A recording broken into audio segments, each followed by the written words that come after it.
In this video, I want to share with you all the stocks I'm prepared to buy, all the stocks that are on my watch list and that are near to being in a buy territory. So we'll talk about quality stocks, specific stocks. I will explain my thesis around these companies, and maybe you will discover some new companies that you have never thought about.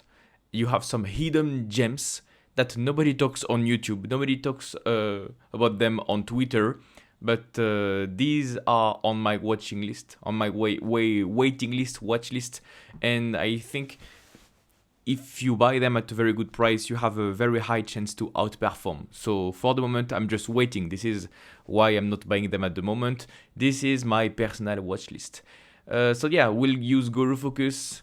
And I think we can start. In case this is your first video from this channel, welcome. My name is Christophe Nour. I've been investing in the stock market for almost a decade now, and I have achieved a performance of 25% per year. And I created this channel to help you become a better investor. So in this video, I hope you will learn one thing or two, because these are very interesting stocks to buy.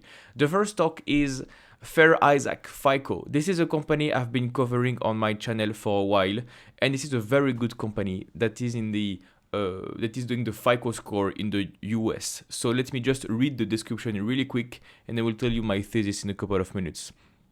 It was a company founded in the 50s. Fair Isaac is a leading applied analytics company. Fair Isaac is primarily known for its FICO credit scores, which is a widely used industry benchmark to determine the creditworthiness of an individual consumer. And if you look at the margins of this business, margins are sky high. 80% gross margins, 30% net margins, and all the margins are expanding. This is a market cap of $30 billion, $40 billion, and all the metrics are heading in the right direction. Revenue is up and to the right. Everything has accelerated since 2018. Net income is up and to the right. Everything has accelerated since 2018. Free cash flow is up and to the right. The free cash flow has accelerated since 2018. The ROIC is up and to the right. Everything has accelerated since 2018. Since 2018, you had a change in regulation. And since 2018, the company now has immense pricing power. So it's a little bit new, a couple of years old. It's not as if the company was the same for the past 20 years, right? The company has changed in 2018 and now is a growth machine, I would say, a growth beast. So it's a monopoly. They work with 98% of all the major banks. This is a monopoly in the US. And people need to use their FICO score to apply for a mortgage, for example. In the US, this is almost mandatory to use their score, and this is almost the only one doing this. And because of the company's history, everybody has been using the FICO scores for many decades. You have a moat for this business, a trustworthiness moat. Banks, customers, people, individuals, everybody knows the FICO score. So everybody wants to use the FICO scores. Why would you change for an alternative if the FICO score is working properly? So as I told you, since 2018, the company has increased their prices for their scores. In the past, a score was worth $1 and then $2, $3, $4, $5. It's peanuts compared to the cost of doing a mortgage, I would say. If you want to buy a home, you want to buy a house, you go to the bank, you ask for a mortgage, all the fees will be in the thousands of dollars. So it doesn't matter if you pay $1 or $2, $3, $5, $10. What I mean is they can continue to increase their prices and customers will not care. To that extent, Fair Isaac has an immense pricing power. It can go from $5 to $10 to $30. It will not matter because of the total cost for the mortgage that is in the thousands of dollars. So I believe the pricing power can continue. Okay. The only thing we have to monitor is what are the risks for this business, right? What if we go back to the situation we had in 2018 where the pricing power was tapped, right? maybe you will have some regulation here. Maybe some people from the US administration will not like this situation of price gouging, but so far so good. For the moment, the business is thriving and the business is taking debt to do buybacks. Look at the debt level, also up and to the right? Thriving since 2018. They have a history of using debt not to reinvest in the business, not to make an acquisition, not to pay dividends. They use debt to do buybacks. Here are the buybacks over time. You see green charts, green lines here. The higher the candle, the more buybacks you do. So in 2021, they repurchased 5% of their shares. In 2022, they repurchased 8% of their shares. And now 1% and 1%. And regardless of valuation, the company is doing buybacks. Whether the stock is expensive or cheap, the company for the past 10 years or more has been doing buybacks every year. So the capital allocation policy of the company is very simple. They don't want to make acquisitions. I have listened to maybe all the earnings calls, all the interviews from the management team. The threshold to make an acquisition for them is very high. So to meet the thresholds, the metrics, you need to be an exceptional company that will add a lot of value to Fair Isaac. So this is not in the priority of the company to make acquisitions. Fair enough. So how do you use your cash? You can reinvest in the business. Well, if you look at the capex, the capital expenditures, the cost, the innovation cost, very low. Tiny for Fair Isaac. Less than 10%, less than 5% of the revenue. It's very, very, very minimal. Actually, I can show you what I mean, so you don't have to check for yourself. Let me save you some time. If you go to Fiscal AI, you go to FICO. Fiscal AI is a great website to find this information, by the way. If you are not using Fiscal AI, you have a discount code in my description. You go to ratio here for Fair Isaac, and you look at capital efficiency. We want to look at what? The capex compared to the revenue, for example. Capex to revenue. And this is the chart.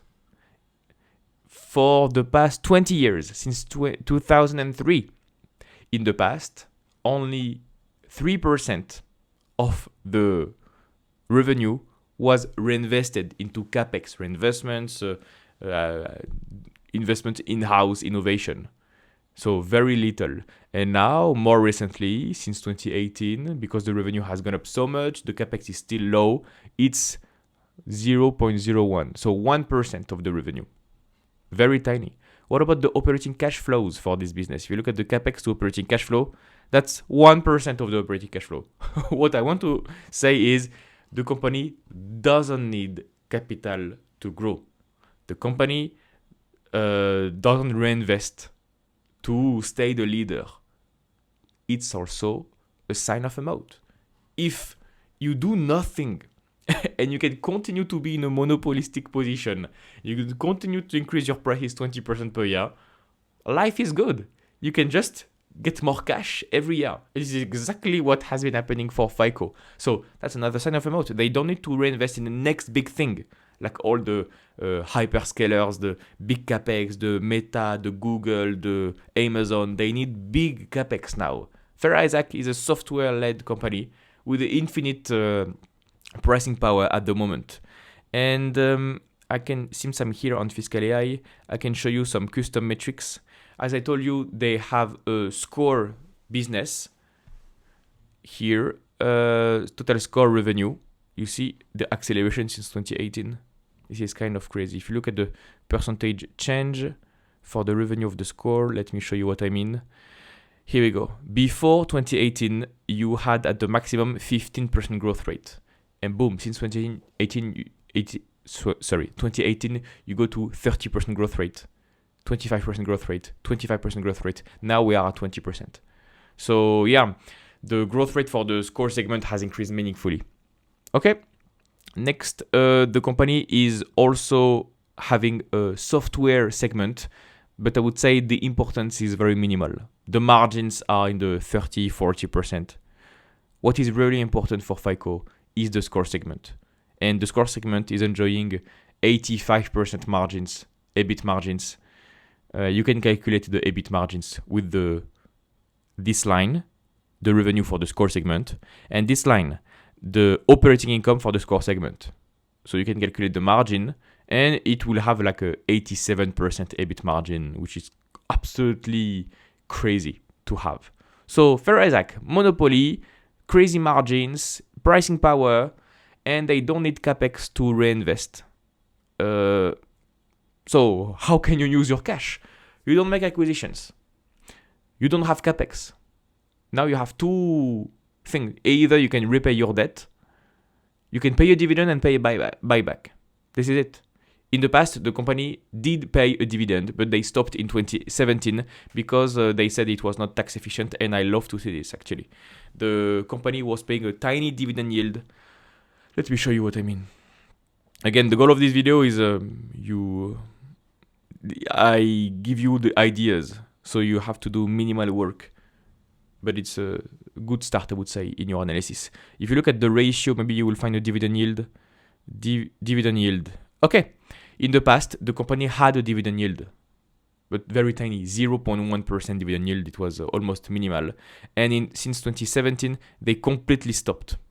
They completely stopped the dividend payment, and now it's at zero. And they are using all their cash now, not to pay off their debt, but to do buybacks.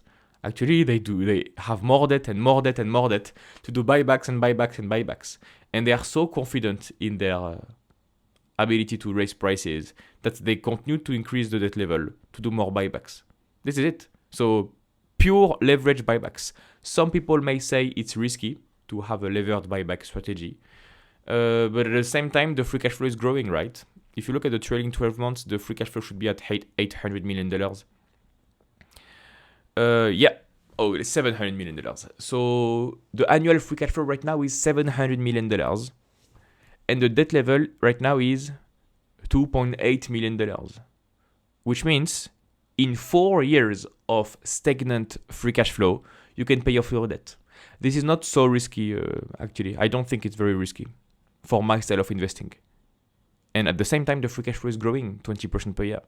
So now it's $700 million of free cash flow annually, but it will be $800, $900, $1 billion in free cash flow if they continue to increase their prices by 20-30% per year. So actually, the debt is not a big issue. At the same time, the company is becoming more efficient. So the thesis is very simple, and it is on my watch list and not on my portfolio, because of the price. I'm kind of strict when it comes to valuation to pay. And I have a discipline to not pay up excessive multiples, even for great companies. Now the PE ratio is 60. The forward PE ratio is 40, 45. The price to free cash flow is 50, just too high a price. But I'm here and I will monitor the situation. This is the goal of this video, right? I'm monitoring every day what is happening with Fair Isaac, and I think it has the potential to outperform the market. Maybe not at current levels. If you look at the PE ratio over time, this is the chart for the past 10 years. PE ratio, right? I did buy FICO in late 2021 or beginning of 2022. I don't remember well. But I did buy when it was trading at a PE ratio of 25, 30. Fair enough. These were the perfect conditions to buy FICO. And I bought heavily here. It was trading at a PE ratio of 25, 27, 28. Very good price for a very good company. And since then, the stock has gone up so much, it reached a PE ratio of 100, and now it is back down to a PE ratio of 50, 60. It is not cheap enough. It's a company that can go down, actually. People maybe don't remember 2022, but I was there, and it was very painful to buy here because you have a lot of worries, a lot of risks that were highlighted. So I'm still waiting for the company to drop a little bit, and if it goes to a PE ratio of 30, 35, I will start buying, and if it continues to drop to 25, 30, I will buy heavily. But I'm patient, and in the meantime, since I'm not comfortable paying up a PE ratio of 60, I can buy other things. This is what I've been doing. Even if you look at the forward valuation, forward PE ratio, you are still at 45. So still expensive. Forward price to free cash flow, you are at 43. And now a couple of weeks ago, we were at 37. Yeah, it's too high. I mean, in 2022, we were at 24. So you pay double the valuation I paid in 2022. Yeah, people that invested in FICO a couple of years ago remember how the sentiment can change for this company. So I have no doubt this company can grow meaningfully in the future. It's all a matter of valuation. All the analysis is done, guys. I'm ready to buy heavily. It's just that the price is too high, the valuation is too high. At the current multiples, I think I can find better. It's all about risk reward. This is the reason I have generated 25% in the stock market. It's all about risk reward. The company may be great, but price-wise, valuation-wise, it's not great. So you want to buy when the valuation is great and the company is great. You have your sweet spot and you only buy these companies, right? This is the main reason I have performed at more than 20% per year and outperformed the market for almost a decade. The sweet spot between great companies and great valuation, you buy heavily. Now we have a great company and the valuation is expensive and I'm not comfortable buying right now. If you perform a DCF, I'm not sure you can outperform the market. Everything is possible, right? You can buy right now and outperform. If the company goes to an expensive territory again, anything is possible. Anything is possible. We were at $2,000 per share for this company a couple of months ago. It was kind of a crazy valuation. Anything is possible, right? Okay, next one on the list. So that was for FICO. Heavily monitoring the situation. It's definitely on my radar. By the way, if you're looking for a complete framework to analyze stocks and build a strong portfolio, I have a coaching program. More on that at the end of the video. The second one is a company, I'm not sure I have talked about this company before. It's Comfort System. FIX, ticker symbol FIX. It's a company that has nothing to do with credit scores in the US. It's a company in the electrical HVAC category in the US. Comfort System USA provides comprehensive mechanical contracting services, including heating, ventilation, and air conditioning, or HVAC, plumbing, piping and controls, construction, and other electrical components. So projects are mainly for commercial, industrial, and institutional buildings and tend to be geared towards HVAC. So either it's HVAC services to build a hospital or commercial buildings, or it's a HVAC company for data centers. And guess what? Since 2023, the company is thriving because of the data center build out we have in the US. And guess what? All the growth accelerated, the cash flows accelerated, revenue accelerated because of the massive build out from the hyperscalers, from everybody in the US. We want to build as many data centers we can in the US, and Comfort System is here to deliver the HVAC system for them. So if we are in a gold rush for AI, Comfort System is selling shovels. They take little risk, but they benefit a lot. And this is the situation I like. I will maybe not be comfortable investing in a gold rush environment. I don't want to find gold. I don't want to look for gold. I want to sell shovels in this environment. I think this is where the best risk reward opportunities are. And I believe this company fits this criteria. So the margins are not as high as FICO. It's not a software business. It has a market cap of $20 billion. And if you look at the revenue, up and to the right, but everything has accelerated in recent years. Net income, same thing, up and to the right. The company did have some debt in the past, but it paid off their debt, and now it has too much cash. It's a great problem to have. And they are using their cash to make acquisitions. First, yellow flag for me. I'm not a fan of companies that rely on acquisitions, but the company has executed so well, so maybe you can give them the benefit of the doubt. But if I have the choice, I would shy away from companies relying on acquisitions. I'm not a fan. I have studied hundreds of companies that were doing acquisitions. It's a little bit too much work for me. And when I tell you this, when I was working in an investment fund, we did all the heavy work of analyzing every acquisition, every multiple, analysis of every management team that got acquired. It's a lot of work to analyze companies that rely on acquisitions. If you listen to somebody else and they tell you that serial acquirers are very easy to understand, just so you know, I strongly disagree. I think it's a lot of work to analyze companies that are doing a lot of acquisitions. So this is the reason I'm not buying right now, but it's definitely on my list. I remember we analyzed comfort system inside my coaching program a couple of months ago, and actually in March here at $300 per share. And our conclusion, maybe watching this video you have some people from the coaching program. Our conclusion, if you guys remember, is we said it was a buy. I mean, it was a very good company trading at a very good price, and the drawdown here wasn't warranted. So it's very likely that it's very likely that comfort system will benefit from this new environment for this gold rush. So we said it's a very good moment, if you want to enter the position right now. And this is why people work inside my coaching program. It's a group where we analyze companies and we talk about a lot of things for comfort system.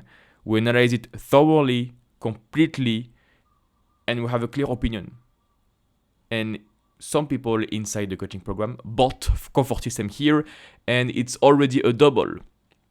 The stock price went from 300 to now 700. My question for you, YouTube audience, is how much not knowing this is costing you? I mean, you could have benefited from this opportunity. It's an easy double, and we'll see how it goes in the future. I mean, you can sell out right now of your position and take the gains, 100% gains in 6 months. This is why it's always good to work inside the community. You can have external opinions. You can double down, ask some questions about companies. I think it's great. By the way, I still have a few spots left for this month. If you want to join us, you have the first link in my description to see the coaching program, to join. You have an explainer video. It's completely free, and you can book a call with me. You can book a call with me and we will talk about your situation. And if I can help you, if you are a good fit to join the coaching program, you can join us. You can join us and find the next comfort system, to find easy doubles in 6 months. But yeah. Okay, let me continue. The company is doing some buybacks, which is great for serial acquirers. Normally, they do some dilutions. They take some debt and they dilute shareholders. Well, Fair Isaac is disciplined enough to not do this. So they have a buyback program. The management team is great. And the thing that made me not buy is the valuation and the acquisitions. For me, serial acquirers are I'm still studying the company, but I need a couple of months to still analyze the company, the capital allocation decisions. And also now the valuation is at a PE ratio of 35, forward PE ratio of 30. If you look at the valuation, we are at optimistic territory, I would say. The results are great. I remember at the latest earnings report, the stock jumped 20% in one day. Like, we are in a very, very promising environment for them, and I think they can continue to grow. But if you look at the valuation, we are almost at all-time highs for the past 10 years. So yeah, when we analyze the company, it was trading at a forward PE ratio of 17, 16, so pretty cheap right now for those who are interested. So that was for Comfort System. A very promising business. Please analyze it in case this is the first time you see this one. I like this business a lot. Maybe if it drops for some reason because of a bad earnings report, bad backlog, I will maybe start the position. But so far, I'm still waiting. Next one on the list, something that has nothing to do with Comfort System, is TPL, Texas Pacific Land. It's a company in the royalty business. They have A little bit less than 1 million acres of lands in Texas, and that's it. That's the end of the business model. It turns out that under their lands they have some oil, so oil majors ask TPL, can we drill the oil on your land? TPL says, okay, but you pay me a royalty every time you drill. For revenue, every time you want to build a bridge, a road, you pay me. Facilities, you pay me. And I've been monitoring TPL for a while. I was a shareholder in the past. I bought TPL in late 2020 and I made almost a 10x on the position. And I sold at the all-time high here. I sold at the absolute top because of valuation concerns. The stock was very expensive. And since I sold because of valuation concerns, I made a video about this, by the way. So you can watch my channel in November 2024. You can check what I said in the past. I sold because of valuation concerns. And you know what? I was right. The stock went back to a more reasonable territory valuation-wise. So let me start to talk about valuation and then we'll talk about the business. If you look at the PE ratio for this company, trailing PE ratio, fair enough. What is that? Why do I have... Okay. Why do I only have the valuation since 2021? Anyway, I sold the stock at a PE ratio of 80 and now it has a PE ratio of 40. So cut in half. But did the business change? Absolutely not. We are in a thriving environment for TPL. Margins are sky high. The revenue is still very strong. The net income is still very strong. They have zero debt. They are filled with cash. They are generating a lot of free cash flows. If you look at this chart, the latest candle, the blue candle for free cash flow will be impacted because this website has a mistake. They didn't, it's not CapEx. The real free cash flow is really high, at all-time highs actually. It's just that they made acquisitions for more royalty things. Anyway, you are in a perfect environment. The company is still strong. At the same time, all prices are low. When, it's not a if, it's a when all prices recover and when they go up again, TPL will make a lot of free cash flow, will generate a lot of free cash flow. And I don't think this is priced in right now. Not a lot of people think this way. TPL is a very simple business model. You don't need an exemplary management team. You don't need a genius. You don't need a founder. You don't need a genius CEO at all. The thing you want to monitor for TPL are the price of oil, how many barrels are drilled, what are the operations. You have oil, but they also operate water on their lands. And yeah, the forward P ratio is 38 right now. It's a little bit expensive for me, but it's still on my watch list. I want to buy heavily this business, like heavily. I would make it a 15% position in my portfolio, but not at current prices. If it drops to a P ratio of 35, 30, I will be a heavy buyer. The golden situation actually for me would be the price continues to drop and all prices don't recover, which means you can buy TPL at a P ratio of 35, 30 and all prices will be low and you will have a free call option on higher oil prices, because in a couple of years, my opinion is oil prices will be higher, so TPL will make more royalties revenue. So because of the high margin business, it will make more earnings. So actually, if you look at the forward earnings, the valuation will get much cheaper and you will have a huge re-rating in the business. But that's a little bit advanced. So I think I will buy heavily when it is dropping. What's next? People misunderstand TPL. They think it will be a data center story.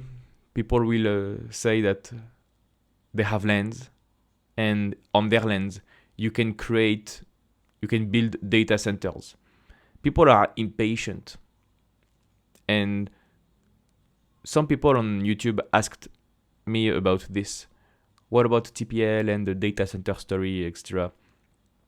People are impatient. It will take a couple of years to have the first data center on their lands. Like a couple of years, like 3 or 4 years minimum. Minimum 4 years to have a data center. People are too impatient right now. We'll see how it goes. You don't have a lot of people living in Texas on their lands. So you don't have the population, you don't have the manpower. You have to build a gas plant on their lands. Like it's a big infrastructure. So I am very bullish on TPL, but not for the data center story. Actually, the lands for TPL are like a checkerboard. A little bit over here, a little bit of there, a little bit of lands here, there, bim. It's not a big chunk of land. It's a little bit of lands everywhere, which is not optimal for this data center story. Not optimal at all, actually. So I don't think it's a certainty that we will see data centers on their lands. So I'm not putting the data center story in my thesis at all. It's just about oil and water, price of oil, price of water, volume of oil, volume of water. This is it. And now I'm just monitoring the situation. If it drops below $800, I might get interested. Next one on the list. I hope you like this format. It's a new format for this channel, actually. The next one is something that has nothing to do with TPL. See, Games Workshop. Full disclosure, this is a gaming company. They sell toy soldiers, figurines, orcs, like Lord of the Ring, for example. This kind of universe with elves, orcs, mage, shamans, and it's a plateau games. It's a plateau game, and I know this game very well. I've been a gamer for so many years. This fantasy world I understand very, very well. Okay, let me read the description of the business. I don't know if many of you watching this video know this business. Games Workshop designs, manufactures, and sells fantasy miniatures and games-related products. It carries the manufacturing activity in the UK and sells the same in the different regions of the countries such as continental Europe, North America, and Asia Pacific. It operates through 2 segments, core and licensing.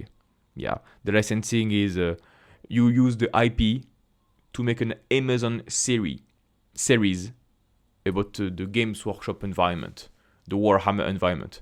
This is not really important. The main driver of the revenue is the core. The core segment includes all revenue and expenditures relating to the design, manufacture, and sales of their fantasy miniatures and related products. The licensing segment includes all revenue and expenditure relating to licenses granted to external partners.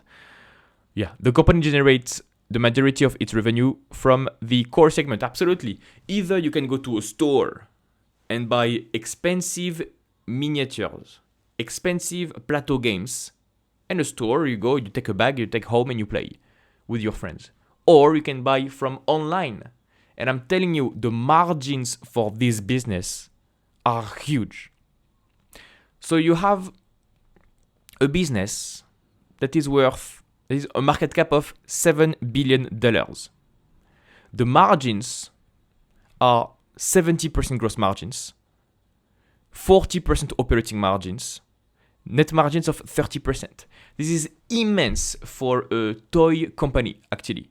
Why? Because the prices are very high. If you look at the revenue up and to the right, and something changed in 2015, 16, 17, because you have a new CEO, Kevin Roundtree, that completely changed the way the business is done. The company is a case study on capital allocation, actually. And I love the way the new management team for the past 10 years has revamped the business model. In the past, it was a stagnant business. For 20 years, the revenue was not growing that much.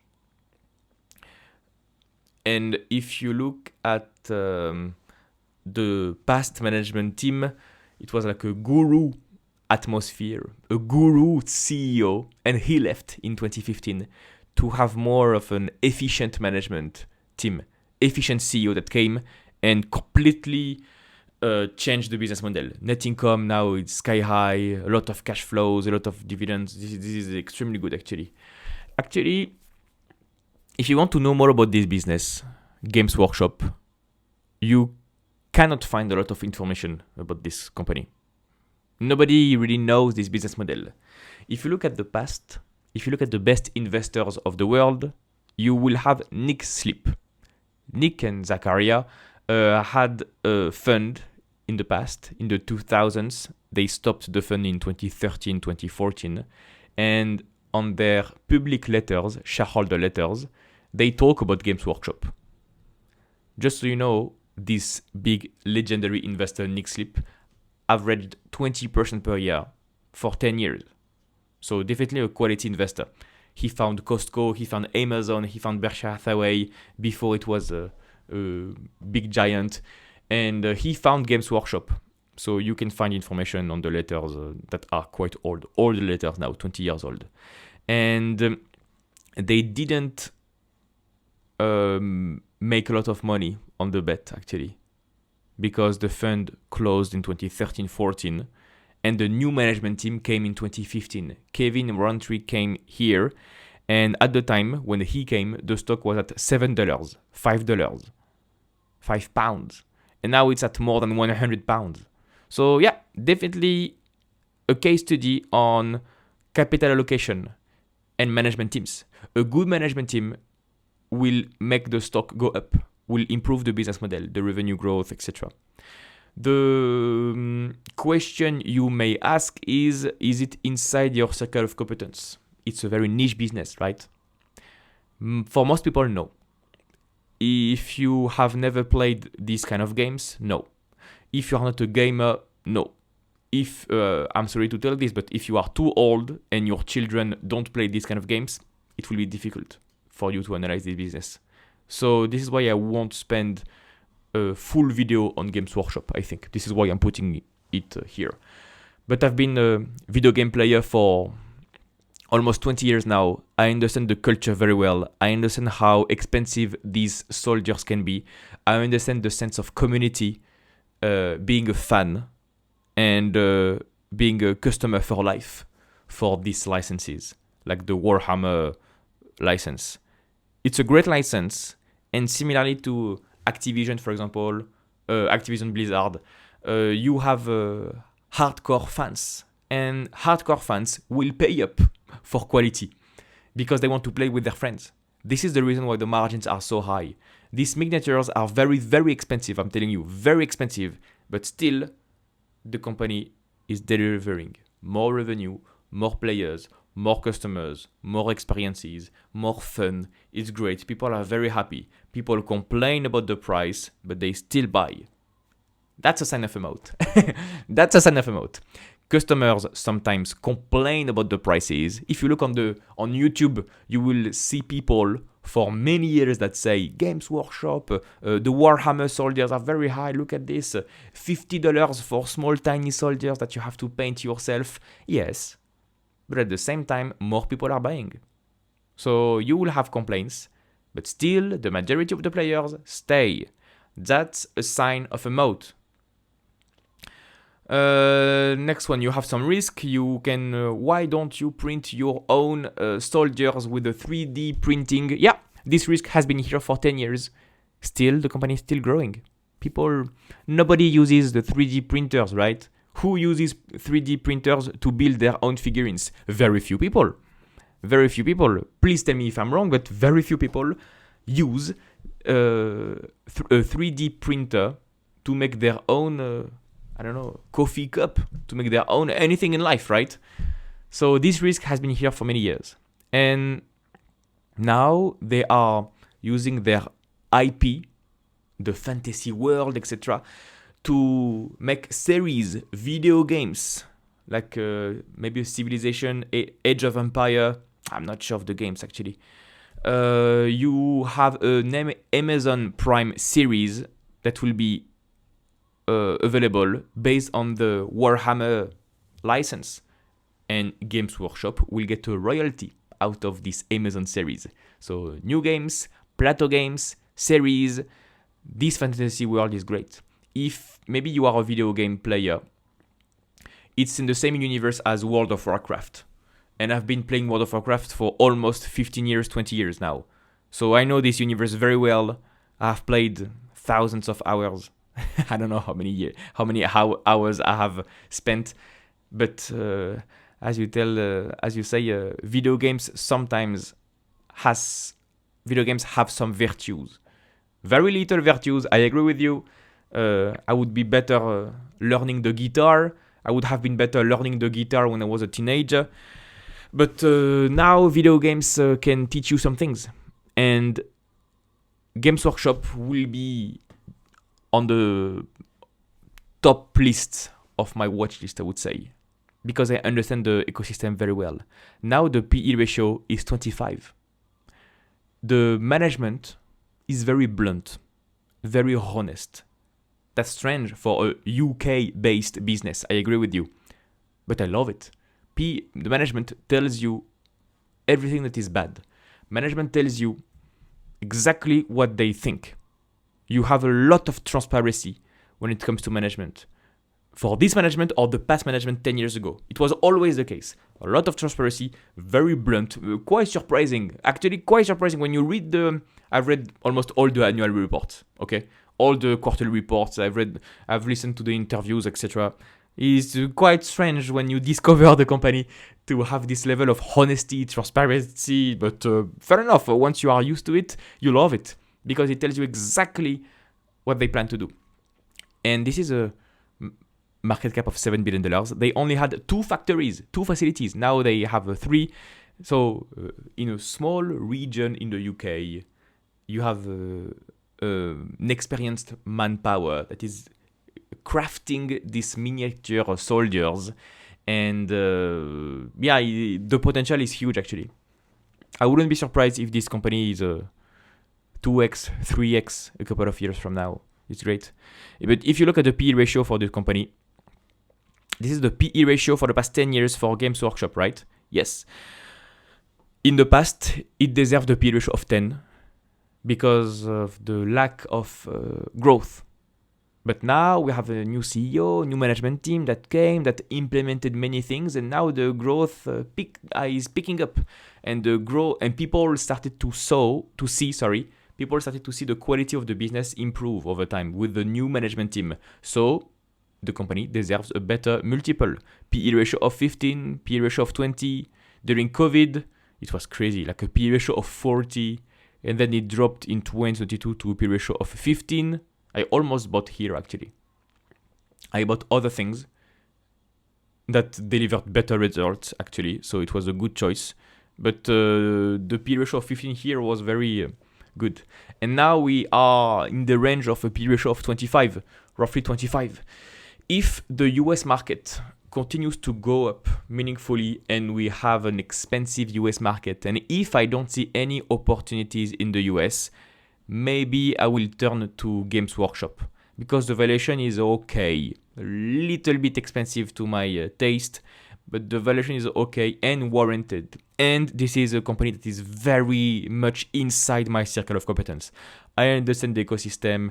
I play these games. I know how it feels. I know people will pay up for these figurines. I know the pricing power. I know the IP. I know the different games. I know you can make series out of this license. I know the future of this company. I know exactly how everything is working, how they make money, what is profitable, the margins, if you buy online, if you buy by store, the change when it comes to stores. For example, in the past, with the past management team 10 years ago, you had physical stores and you had a couple of employees per store. And now with the new management team, they say, we don't need many employees per store. You know what? Let me have 1 employee per store. So they tried this and it worked. So you can cut the staff, cut the headcount, cut the costs, and it all improves the margins. And it worked. It is working so far. And after this, they said, you know what? Let us move online. Online stores. People will be able to ship the miniatures, the figurines to their homes. People love it. Very high margins. And as the world is getting more digital, they will make more online sales. Do you have like a split of segments with online sales? Is Fiscal AI showing you this. I'm not sure. No, you don't have KPIs. This is not a US-based business, not large enough. Maybe in the future. Fair enough.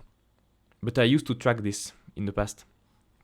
I used to track the online sales in the past. It's great.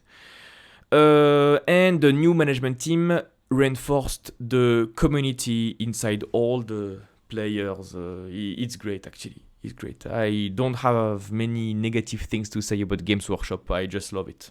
Okay, let's go to the next one. I think you have enough information to make an informed decision now. The next one is also a European company. Much more simple.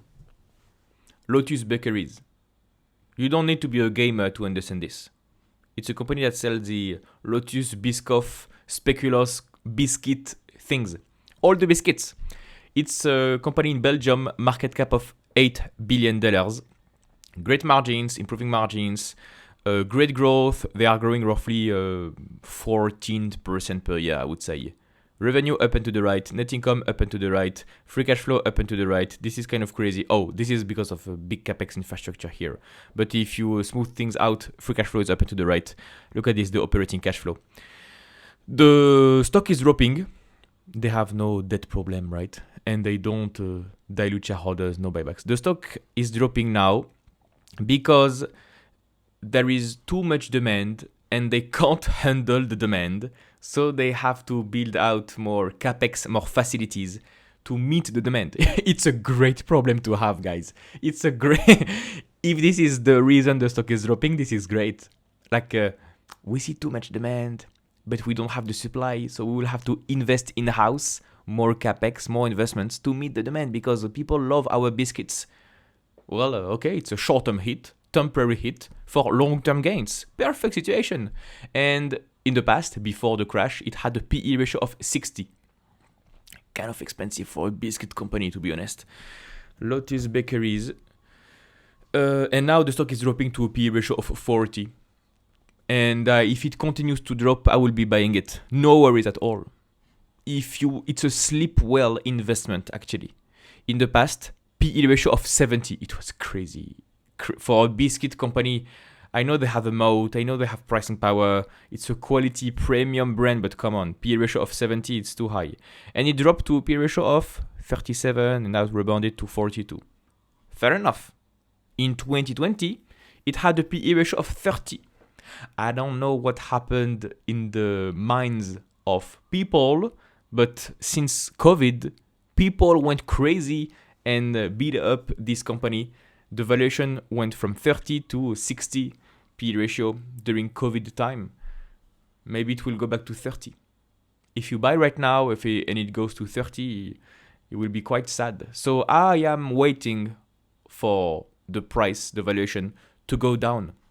So I hope they have more temporary problems and I hope they continue to improve earnings because this is a very simple biscuit company and one of the few European companies you can buy and hold for decades and decades and decades. If you had bought Lotus Bakeries in the past, you would have enjoyed a lot of gains. Look at this. This is the stock price for the past 20 years, 25 years. Exemplary stock. Exemplary management team. Exemplary company. For the past 5 years, the CAGR of the stock has been 20%. For the past 10 years, if you bought in 2015, the CAGR would have been 20% per year. I mean, it's a company it's a stock that can deliver 20% per year. Even if it goes back to a more normal valuation, you would have a 15% CAGR. If you bought in 2009, you would have a CAGR of 23%. And if you had bought in 1992, like 30 years ago, more than this, you would have averaged a CAGR of 16% per year. Yeah, I think it is a company that has the potential to deliver 14-15% per year, but not now, because the valuation is just too high. And if the valuation drops to a more reasonable valuation, I will buy. It's definitely a quality company that I understand very well. And it's a very simple business to understand. Next one on the list. I hope you like this format, by the way. Leave a like to this video so I can know if you want me to make other videos like this. If I see a lot of likes on this video, I will make more videos like this so you can learn about new businesses. Okay, next one is NVR. It's a home builder in the US and a buyback machine. I suppose it's quite famous actually, so I will not spend a lot of minutes on this company. It's a home builder in the US that is known for the efficiency and the buyback. Market cap of $22 billion. Okay. In the 90s, this company went bankrupt. Very bad. So in the 90s, everything changed. The management team changed, everything, like they changed the vision of the company. And they wanted to avoid bankruptcy. So they wanted to be lean, efficient, very flexible, agile, whatever, you name it. And this is exactly what they have done. If you look at their home builder industry, they are very efficient. And if you look at the turnover of the inventory, one of the best of the industry. One of the best inventory management you can have in the industry. They can turn their inventory stock much faster than the rest. So very efficient, very fast, and they use options. Instead of buying the lands and then building a home on this land, they buy options to buy this land in the future. So you pay, I don't know, the option is 10% of the price of the land. You only pay 10%. And in case you have a buyer for this land, somebody that wants to build a house on this land, only then you pay to buy the land completely. So it's an asset-light business model. Instead of buying the land outright and being capital intensive, because that's a lot of cost, they only buy a fraction of the cost with an option to potentially buy the land if there is a buyer. So an asset-light business model, very efficient, a lot of flexibility, inventory turnover. This is the magic formula. So the company has been growing their revenue very well for the past 20 years, net income very well, very nice margins, very little debt, a lot of cash. They generate a lot of free cash flow. They don't have a lot of capex, and they use all these cash flows to do buybacks. This is one of the main cannibal stock because they eat themselves up. They just repurchase as many shares as possible, and they have a history for the past 20 years of buying their own shares. They are buying like between 5 and 10% of their shares every year. And if you do this consistently for 20 years, you can repurchase 80, 90% of your shares, total number of shares. So the ROIC is very high, efficiency very high. It's all about the valuation, right?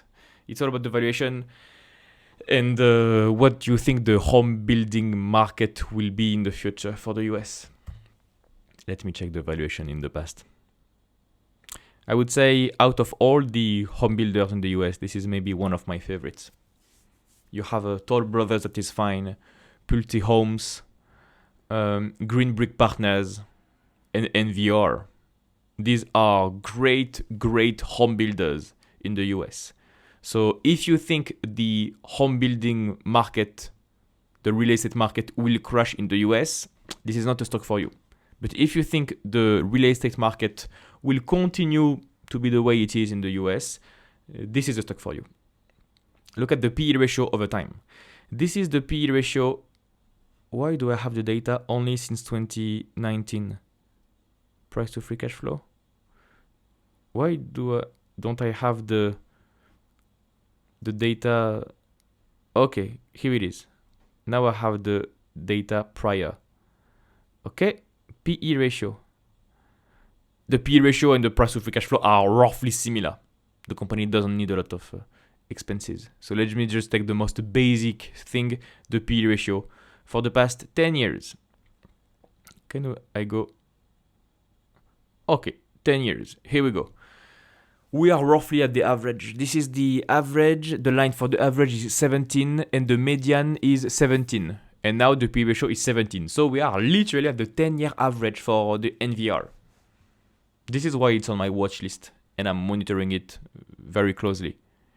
In 2022, it had a PE ratio of 8 or 9, 10, very cheap. And in late 2024, PE ratio of 20, very expensive. So now the stock has dropped, is recovering a little bit. This could be seen as fairly valued. Yeah, you can agree that NVR right now is in a fairly valued territory. A little bit expensive for me. I think I can find better than this, but if the stock drops meaningfully to a cheaper valuation, I will gladly buy. I'm not an owner right now of the stock, but if it drops, I think I will buy it. Yeah, I think it's very well. If you have a crash in the real estate market in the US, because of the business model, capital efficient, asset light, I think it can still be profitable. Can I check the past of the business? I want to show you the net income of the business, even in 2008. Look at this. Even in the biggest real estate bubble, in the biggest real estate crash in history for the US, in 2008, the company was still profitable. You can't say the same for many home builder companies. In 2009, profitable. 2011, profitable. The company has always been profitable because of fears of going bankrupt, as I started this pitch with.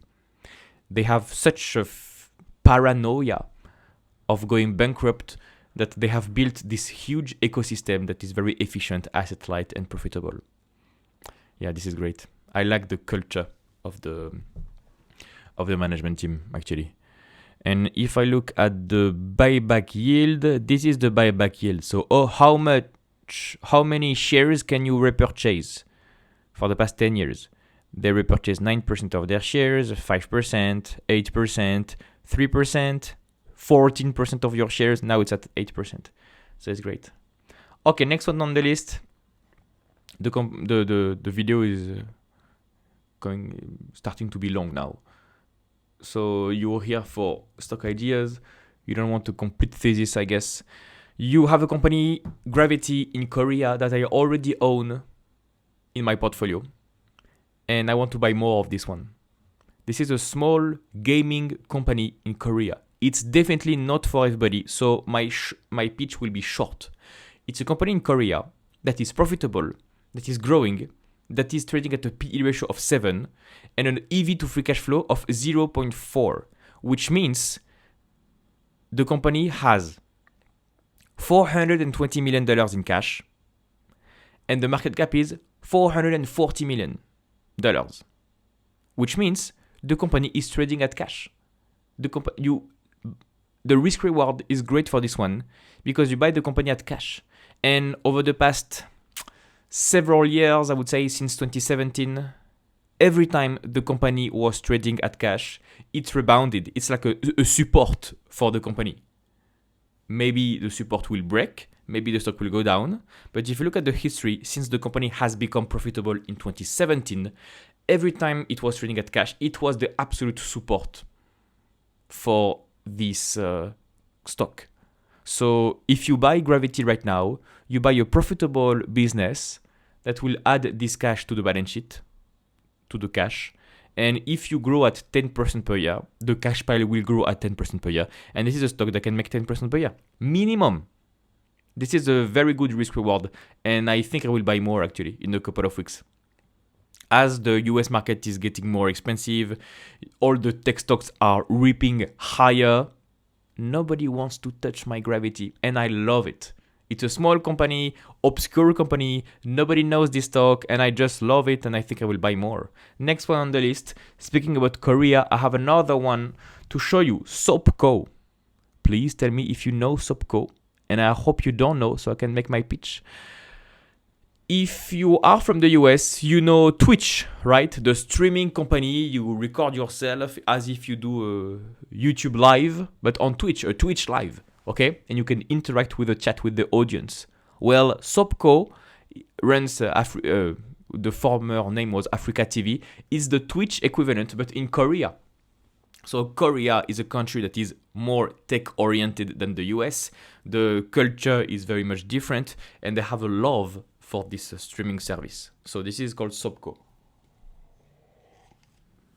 Platform Africa TV. It offers digital media storage, streaming, downloaded video on demand, and advertising services.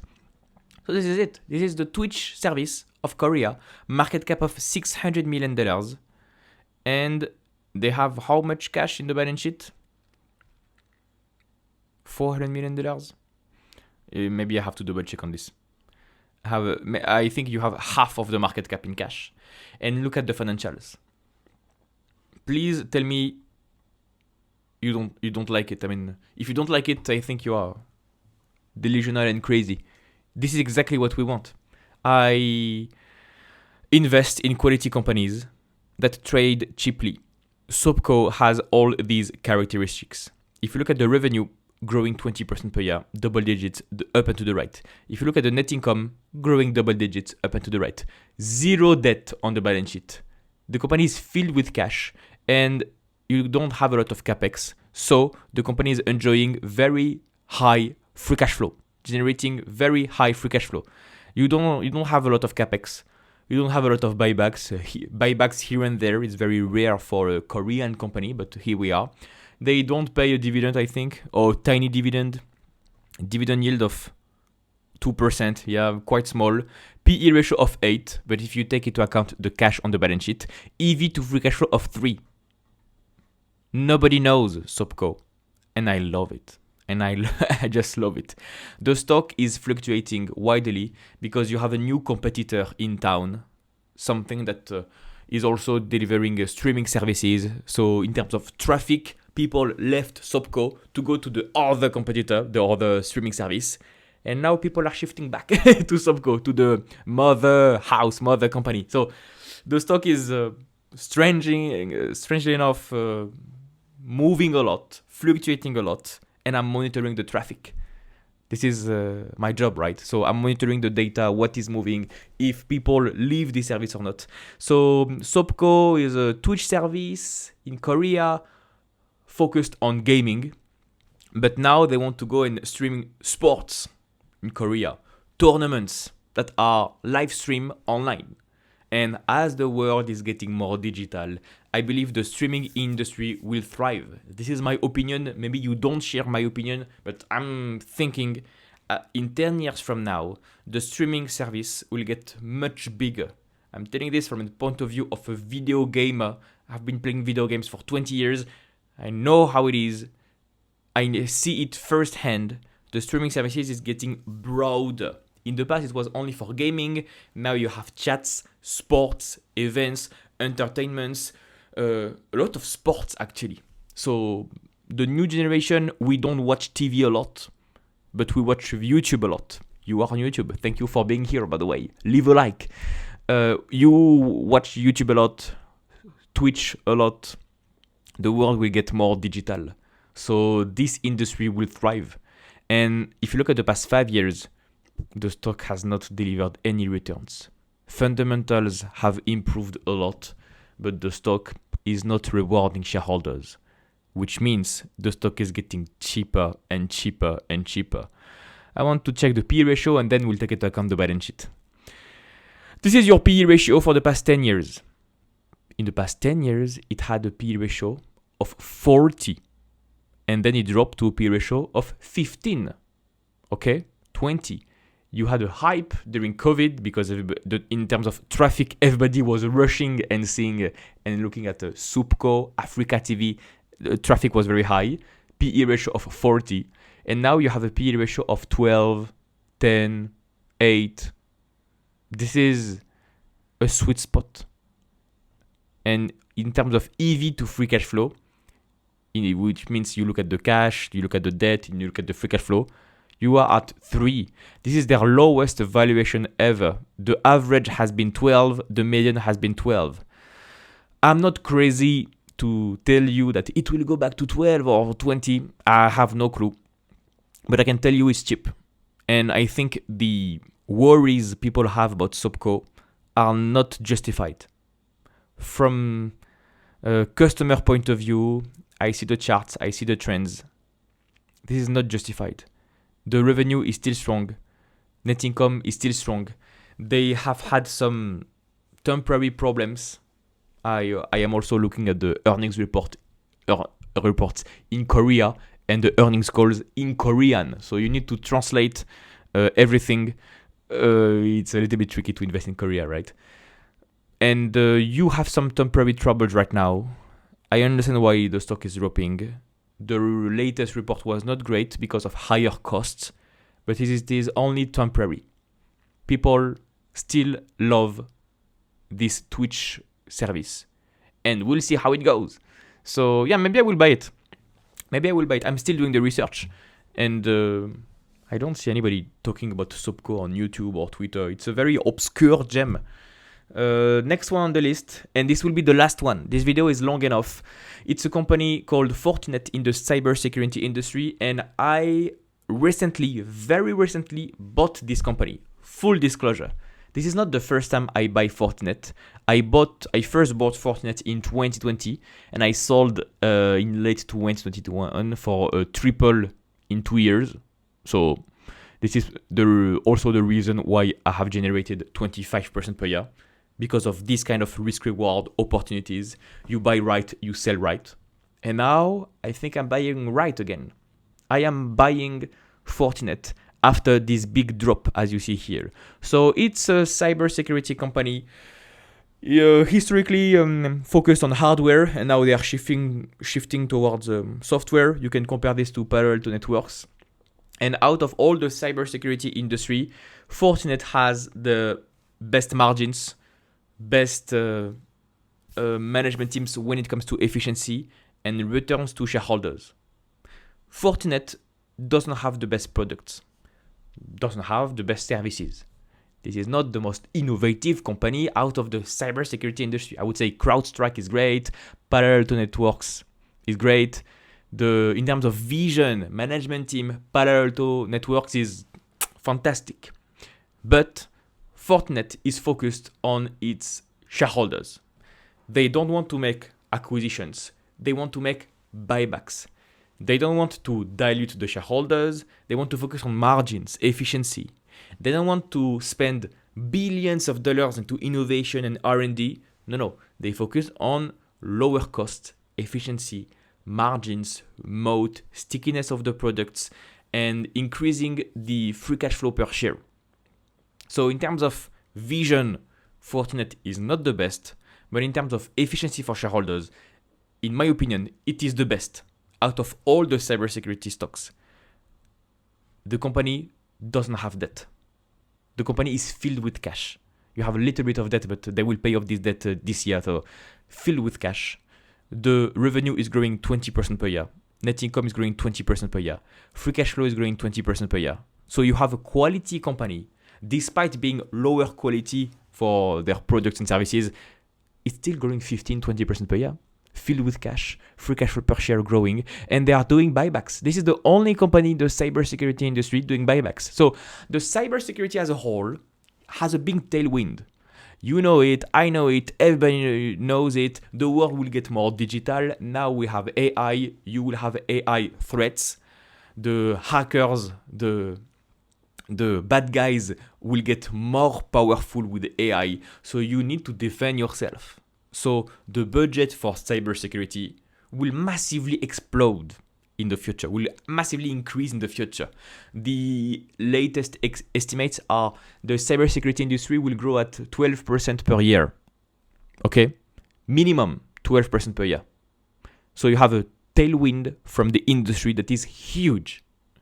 Add to this, out of the bunch of the cybersecurity industries, who is the best? Who is the best? What is the best investment? What is cheap? What is not cheap? Expensive? The margins, capital allocation. My guess is Fortinet. I know the worries people have when it comes to Fortinet because the stock has dropped 25% since the latest earnings report. I checked everything. And I've been studying the stock every quarter, every annual report, every interview since I first bought in 2020. And I'm telling you, this is not the first time we have this situation when the stock drops 20% because of an earnings report, because of a potential temporary slowdown.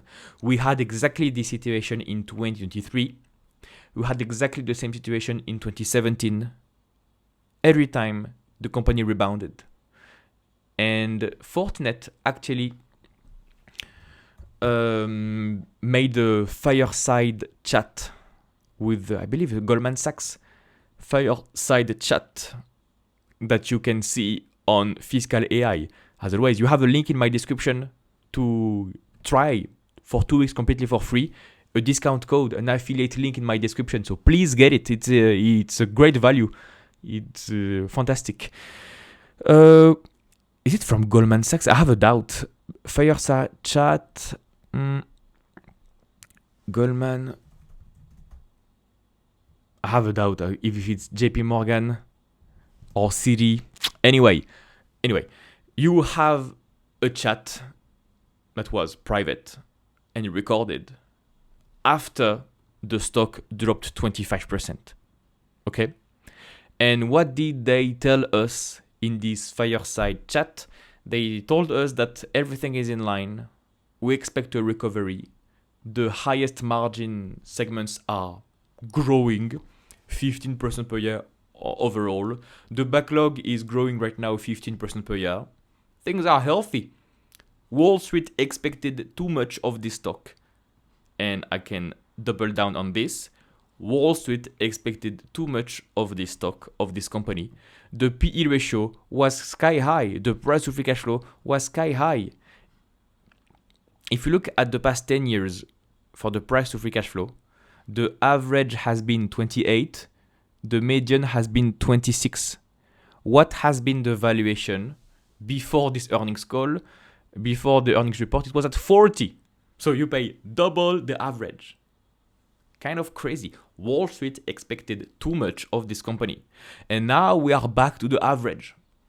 After the drop, it dropped to PE, price to free cash flow of 28. We are literally back to the average. So the estimates will change eventually. This is not the first time we have this kind of things happening. Look at this in 2023. We had exactly the same thing happening. Exactly the same thing. It was more brutal, I would say, in 2023. And the valuation dropped a little bit more than this. So I opened a position a few days ago for Fortinet. And if it drops more, I hope it drops more. If it drops more, I will double down on the position. I want the stock to go down right now in the short term because I want to buy as many shares as possible. I'm extremely bullish on Fortinet. I made a video a couple of days ago about my buy of Fortinet. If you want to watch it on my YouTube channel with all my analysis of Fortinet. I think it's great, and I believe it will continue to be great. The cybersecurity industry is very young, 20 years old. The internet was not here forever. We first had the internet in the 90s, but the real communication cybersecurity industry has been here since the 2000, 2005, something like this. 20 years old industry. And I believe we are only at the beginning stage of the cybersecurity industry as a whole. It's a very fragmented market. Very fragmented market. You don't have a clear leader that you can have for search and Google, for example. So you have plenty of players, and because it's a young industry, eventually it will consolidate and you will have big players. But that's a 20-year view that I'm taking right now. Actually, Fortinet can be one of the future leaders of tomorrow. Now it's one of the leaders, but I think the company has huge potential. And what I love about Fortinet also is the CEO is still the founder. Kenzie, that is still the founder, the CEO that owns 8% of the shares. And the other founder is his brother that owns 8% of the company. So the two founders are still here. they own 15% of the company. They grow on a per share metric. The salary is minimal if you compare to other industries, which means the SBC stock-based compensation is minimal. They focus on efficiency, buybacks, margins, cash. They don't like debt. They have this Asian culture that doesn't like debt at all. Focus on efficiency for the long term. And now the valuation is getting interesting. We are back to an average price to free cash flow. Yeah, I like what I see actually. So out of this list today on this video, I am buying Fortinet. And I want the stock to drop massively so I can buy more. I think that's it for this list. I hope you liked it. Don't hesitate to leave a like. If you like this content, I have an investing coaching program. In this program, you will learn a complete investing process. You will learn how to find good stock ideas, how to properly value stocks, when to buy, when to sell, so that you can build a strong portfolio with great companies. Additionally, in this coaching program, you will have access to my personalized guidance for long-term results. We will do weekly calls where we analyze stocks together, and you will have access to my private number available 24/7 for full support. If you have any questions, I'm here to help. Click the first link in the description below to get more information. You will get a short video that explains how everything works completely for free. No need for your mail address. Just click the first link in the description and I'll see you on the other side.